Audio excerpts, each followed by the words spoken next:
ইংরেজি থেকে অনুবাদ করেছেন কবি রুম্বানা জান্নাত। আমি অনুবাদটাই পড়তেছি। আমি ইয়াহিয়া, এক শরণার্থীর সন্তান, যে নির্বাসনটাই বানিয়েছে তার মাতৃভূমি এবং খোয়া ফেলে বদলায় ফেলছে চিরকালীন লড়াই। এই কথাগুলো লেখার সময় জীবনের প্রতিটা মুহূর্ত আমার মনে পড়তেছে। গলিতে দৌড়ায় বেড়ানোর শৈশব থেকে জেলখানার দীর্ঘ বছরগুলো মনে পড়তেছে। এই জমিনের বুকে ঝরে পড়া প্রতিটা রক্তের ফোঁটার কথা। আমি 1962 সালে খান ইউনিস শরণার্থী শিবিরে জন্মাই। ফিলিস্তিন তখন টুকরা টুকরা স্মৃতি হয়ে গেছে এবং রাজনীতিবিদদের টেবিলে হয়েছে বিস্তৃত মানচিত্র। আমি তো সেই ব্যক্তি যার জীবন আগুন ও ছায়ের ভিতর গড়া, এবং আমি জীবনের পয়লাই বুঝছিলাম যে জালিমের দখল মাইনে নেওয়া মানে আমৃত্যু কয়েদখানা। আমি সেই ছোট্টবেলা থেকেই জানি এই জমিনে বাইচে থাকা স্বাভাবিক ঘটনা না, এবং এখানে যারা জন্মায় তারা অন্তরে ধারণ করতে হয় একটা অবিচ্ছেদ্য হাতিয়ার।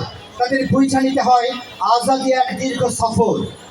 তোমাদের কাছে আমার ওসিয়ত সেই শিশুর কাছ থেকে শুরু হইতেছে যে প্রথম পাথর ছুটছিল জালিমের দিকে, যে জানছিল পাথরই পয়লা শব্দ যা আমরা উচ্চারণ করি এমন এক দুনিয়ার মুখের উপর যে আমার জখমের সামনে বোবা হয়ে থাকে। গাজার গলিতে আমি শিখছি একজন মানুষের কদর তার বয়স দিয়ে হয় না, সে তার মাতৃভূমির জন্য কি কুরবানি দিছে তা দিয়ে মাপা হয় তার উচ্চতা। আমার জীবন ছিল এই জেলখানা ও যুদ্ধ, জখম ও তামান্না। 1988 সালে আমি প্রথম জেলে যাই এবং আমারে যাবজ্জীবনের সাজা শোনানো হয়। কিন্তু ডর কি জিনিস আমি জানি না। সেই আন্ধার ঘরের প্রতিটা দেয়ালে আমি একটা জানলা দেখতে পাইতাম যা দূর দিগন্তের দিকে খুলে যাইত, এবং প্রতিটা গরাদের মধ্যে এমন এক আলো যা আমাদের আজাদির রাস্তারে করতো রোশনাই। কারাগারে আমি শিখছি সবুর খালি গনি না, বরং হাতিয়ার, একটা তিতা হাতিয়ার, যেন ফোটায় ফোটায় এক অসীম সমুদ্র পান করা। তোমাদের প্রতি আমার ওসিয়ত, কয়েদখানায় ডরায়ও না, কারণ আমাদের আজাদির দীর্ঘ সফরে এটা একটা হিস্সা মাত্র। কারাগারে আমাদের শিখাইছে স্বাধীনতা কেবল চুরি করা হক না, এটা এমন এক কনসেপ্ট যা যখন থেকে জন্মায় আর তার চেহারা গইরা ওঠে সবুর দিয়া। 2011 সালের ওয়াফা আল আহরার বন্দি বিনিময় চুক্তিতে জেলখানা থেকে বাইর হওয়ার পর আমি আর আগের মতো ছিলাম না। আমি আরো মজবুত হই এই ইমানের সাথে যে আমরা যা করতেছি তা কেবল সাময়িক লড়াই না, এ আমাদের তকদির, এমন এক তকদির যা আমরা আমাদের রক্তের শেষ বিন্দু দিয়া ধরে রাখি। তোমাদের কাছে আমার ওসিয়ত এই, তোমরা অটল থাকবা, তোমাদের ইজ্জত ও খোয়াতকে ধরে রাখবা যা কখনো মরে না। দুশ্মন তো চাই আমরা লড়াই ছাইড়া দেই, আমাদের মঞ্জিলকে সীমাহীন আপোষে বদলায় ফেলি, কিন্তু আমি তোমাদের বলি নিজের হকের জন্য আপোষ করো না। তারা তোমাদের অবিচল দাঁড়ায় থাকারে তোমাদের হাতিয়ারের চেয়েও বেশি ডরায়। প্রতিরোধ শুধু মামুলি হাতিয়ার না যা আমরা ধৈর্য থাকি, বরং এইটা ফিলিস্তিনের জন্য আমাদের সমস্ত নিঃশ্বাসে মিশে থাকা মহব্বত। এটাই আমাদের মর্জি। সমস্ত অবরোধ আর আগ্রাসনের পরেও আমরাই টিকে থাকবো। আমার ওসিয়তেই, তোমরা শহীদদের রক্তের সাথে বেইমানি করবা না। যারা আমাদের জন্য এই পাথরে পথ রেখা গেছেন, তারা তাদের খুন দিয়া আজাদির এই পথ তৈরি করছেন। তাই রাজনীতিকদের হিসাব বা কূটনীতির ছলচাতুরিতে সেই কুরবানি বিফলে যাইতে দিও না। আমরা আমাদের মঞ্জিলের পথেই থাকবো যা আমাদের প্রথম প্রজন্ম শুরু করছিল, এবং কোনো কিছুর বদলেই আমরা এইখান থেকে সরে দাঁড়াবো না। গাজা ছিল প্রতিজ্ঞার রাজধানী এবং চিরকাল তাই থাকবে। পুরা দুনিয়া আমাদের খেলাশ্রয় না গেলেও ফিলিস্তিনের হৃদয় নিঃশ্বাস নেওয়া বন্ধ করবে না। 2017 সালে আমি যখন গাজায় হামাসের নেতৃত্বে আসি, এটা শুধু ক্ষমতার অদল বদল ছিল না, বরং সেই প্রতিরোধের সিলসিলা যা শুরু হয়েছিল পাথর দিয়া এবং রাইফেলের সাথে এখনো জারি আছে। আমি প্রতিদিন আমার জয়গ্রহণের যন্ত্রণা ফিল করতাম এবং জানতাম আজাদির পথে ফেলা প্রতিটা কদমের দাম চুকাইতে হয়। কিন্তু তোমাদের বলি, হাতিয়ার ফেলে দেওয়ার দাম আরো কয়েকশো গুণ বেশি।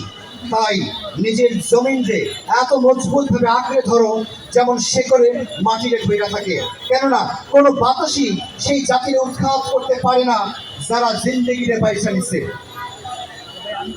আল আকসা প্লাবনে আমি কোনো দলের বা মুভমেন্টের নেতা ছিলাম না, বরং প্রত্যেক ফিলিস্তিনের আওয়াজ ছিলাম যারা আজাদির খোয়াব দেখে। আমি এই ইমানের সাথে অটল থাকছি যে প্রতিরোধ কেবল একটা চয়েস না, বরং জিম্মাদারি।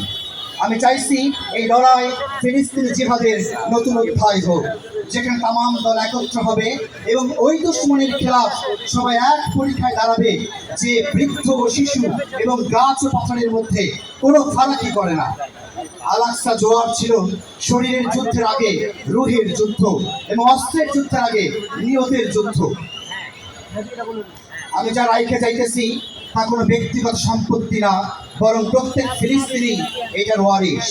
যারা আজাদির খোয়াব দেখে, প্রত্যেক ওই মায়ের জন্য যিনি তার শহীদ ছেলেরে নিজের কাঁধে বহন করছেন, প্রত্যেক ওই বাপের জন্য যিনি নাফরমানের গুলিতে খুন হওয়া মেয়ের জন্য ডুকরে ডুকরে কাঁদছেন। আমার শেষ ওসিয়তেই সবসময় মনে রাখবা, প্রতিরোধ বেকার কিছু না, নাকি শুধু শুধু একটা গুলি ছোড়া, বরং ইজ্জত ও গৌরবের সাথে বাইচে থাকার এক জিন্দেগি। জেলখানা ও অবরোধ আমার শিখাইছে যুদ্ধ দীর্ঘ এবং মুশকিল সফর। আমি এটাও শিখছি যে যারা হাতিয়ার ফালায় দিতে অস্বীকার করে, তারা নিজেদের হাতেই ম্যাজিক সৃষ্টি করে। দুনিয়ার কাছে ইনসাফ আশা করিল না, কারণ আমি বাইচে থেকে দেখছি দুনিয়া আমাদের জখমের সামনে বোবা হয়ে থাকে। ইনসাফের জন্য বসে থাকো না, নিজেই ইনসাফ হও। ফিলিস্তিনের খোয়াবরে অন্তর ধারণ করো, প্রতিটা জখমরে হাতিয়ার বানাও এবং চোখের প্রতিটা পানির ফোটারে আকাঙ্ক্ষার উৎস বানায় ফেলো। আমার ওসিয়তেই হাতিয়ার রাইখা দিও না, পাথর ফেলায় দিও না, শহীদদের ভুলে যায় না, এবং যে খোয়াব তোমার হক তার সাথে সমঝোতা করো না। আমরা আমাদের জমিনে, আমাদের অন্তরে এবং আমাদের সন্তানদের ভবিষ্যতে থাকবো বইলাই এইখানে আছি। আমি তোমাদের কাছে ফিলিস্তিন সঁপে যাইতেছি, যে জমিনকে আমি আমার মৃত্যু অবধি ভালোবাসা গেছি এবং সেই স্বপ্নকে নিজের কাঁধে বয়ে বেড়াইছি একটা পাহাড়ের মতো, যা কখনো ঝুঁকা যায় না।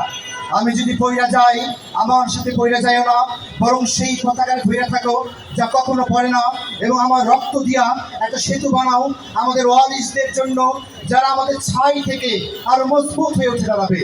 ভুইলা যায় না যে মাতৃভূমি কেবল বলার জন্য কোনো কাহিনী না, বরং বেঁচে থাকার জন্য সব থেকে জরুরি সত্য। এবং এই ভূমিতে জন্মানো প্রত্যেক শহীদের সাথে আরো 1000 প্রতিবাদী জন্মায়। যদি জোয়ার আবার ফিরে আসে এবং আমি তোমাদের ভিতর না থাকি, জানবা আমি ছিলাম আজাদির ঢেবে পয়লা ফোঁটা, এবং আমি শুধু এই দেখার জন্যই বাইরে ছিলাম যে তোমাদের সফর জারি আছে। তোমরা জালিমের গলায় একটা কাটা হও, একটা প্লাবন হও যা পিছু হটতে জানে না, এবং এই ওয়াক্ত পর্যন্ত থাইমা যাইও না যতক্ষণ না দুনিয়া স্বীকার করে যে আমরাই আসল হকদার, এবং আমরা খালি খবরে প্রচার করার জন্য কোনো মামুলি সংখ্যা না। From the river to the sea, Palestine will be free. ইনকিলাব জিন্দাবাদ।